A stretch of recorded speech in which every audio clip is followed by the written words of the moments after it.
Les pays en développement et les populations les plus pauvres sont aujourd'hui les moins épargnés et les plus vulnérables aux impacts du changement climatique en cours. Les actions de coopération décentralisée et de solidarité internationale peuvent constituer une réponse et des méthodes partagées pour lutter contre les effets du changement climatique. Des territoires et des collectivités ont décidé de collaborer pour agir sur la préservation des ressources en eau et s'adapter aux évolutions climatiques qui les impactent. Le PSO est allé à la rencontre d'acteurs de terrain pour leur donner la parole.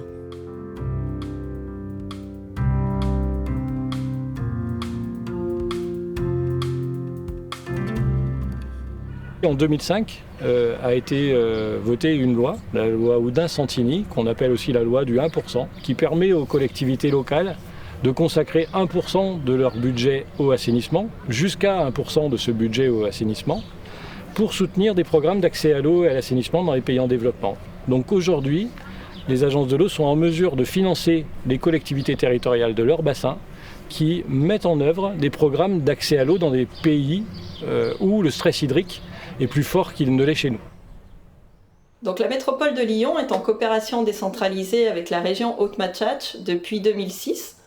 Nous menons des programmes de coopération décentralisée sur la gestion intégrée des ressources en eau auprès de 25 communes partenaires. On peut voir qu'il y a des enjeux qui sont similaires en termes de préservation de la ressource en eau, d'impact du changement climatique. On le voit bien, les deux collectivités à des échelles différentes, avec des moyens différents, mais suivant des principes qui sont relativement similaires, travaillent justement à mieux préserver leurs ressources d'un point de vue de la quantité, mais aussi de la point de vue de la qualité. Et les deux territoires œuvrent justement à mettre en place une dynamique d'intégration citoyenne, d'appropriation par les citoyens. En premier lieu, il y a la mise en place d'espaces de concertation, justement pour lutter contre les conflits d'usage. Donc en Haute-Matchach, ça va prendre la forme de comités de bassin et de mobilisation de ce qu'on appelle les structures locales de concertation.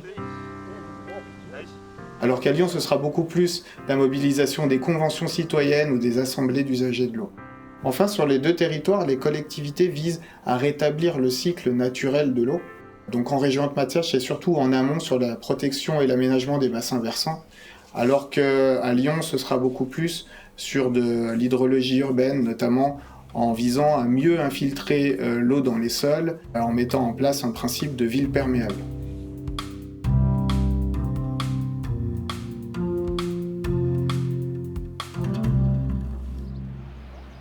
Ces pays sont aussi touchés par le changement climatique et les effets de l'homme pour contrer ce changement climatique. Si on prend Haïti, il y a déjà, pareil, c'était déjà une saison humide et une saison sèche. Donc l'idée, ça a été de trouver des ressources, donc de faire des retenues collinaires pour à la fois irriguer, mais pour des cultures vivrières, pas pour faire des cultures d'autres pays, et puis également faire de l'eau potable. Au Cambodge, là, c'est particulier puisque le Tonlé Sap sur la région là où on travaille, c'est le champ d'expansion de crue du Mékong. Et là, pour le coup, les effets du changement climatique, c'est que chacun va se servir sur le Mékong, que ce soit en hydroélectricité ou en détournement de rivière, en amont. Et du coup, sur le Cambodge, on assiste à petit moins d'eau dans le Tonlé Sap, et qui pose problème, puisque là où on avait des ressources en eau, il n'y en a plus non plus. Par contre, là au Cambodge, typiquement, il y a des constructions de bassins qui se remplissent quand le lac monte et qui se retirent après. Et donc il nous reste une bâche d'eau, une bâche, c'est énorme, des grands bassins d'eau qui peuvent être utilisés à la saison sèche. Et puis en ce qui concerne l'assainissement, là pour le coup, c'est une transposition, mais qui doit forcément s'adapter aux usages de ces pays-là. Donc là, oui, on utilise des techniques d'ici pour le faire là-bas.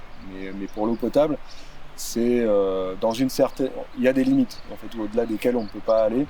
Mais par contre, le principe est exactement le même. C'est-à-dire comment est-ce qu'on garantit une quantité pérenne d'eau pour alimenter les usines d'eau potable.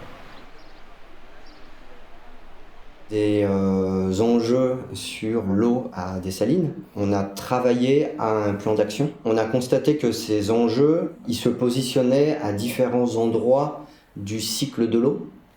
Et que du coup, ça nécessitait d'intervenir de façon générale au travers d'un plan de gestion intégrée de la ressource et qui permet une approche de bassin versant sur toutes les composantes de l'eau et du cycle de l'eau. Ce programme a été mis en œuvre avec le partenariat, le soutien financier de l'Agence de l'eau. Et il a permis d'intervenir sur 2 axes.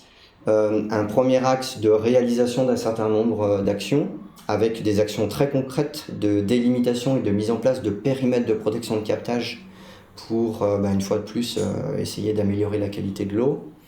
Des actions aussi de réalisation autour de création ou de réhabilitation de latrines pour améliorer les conditions d'assainissement.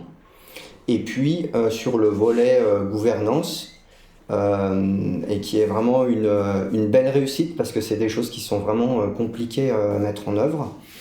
Et bien en fait, les acteurs de l'eau sur place ont réussi au travers de toutes ces actions qui ont pu être menées à se mobiliser et à se fédérer autour en fait d'un organisme qui a été créé, qui est l'Office de l'eau, de l'hygiène et de l'assainissement à Dessalines, et qui aujourd'hui permet de mettre en œuvre un certain nombre d'actions et de mobiliser tous les acteurs dans une gouvernance qui est beaucoup plus structurée que ce qu'elle était auparavant.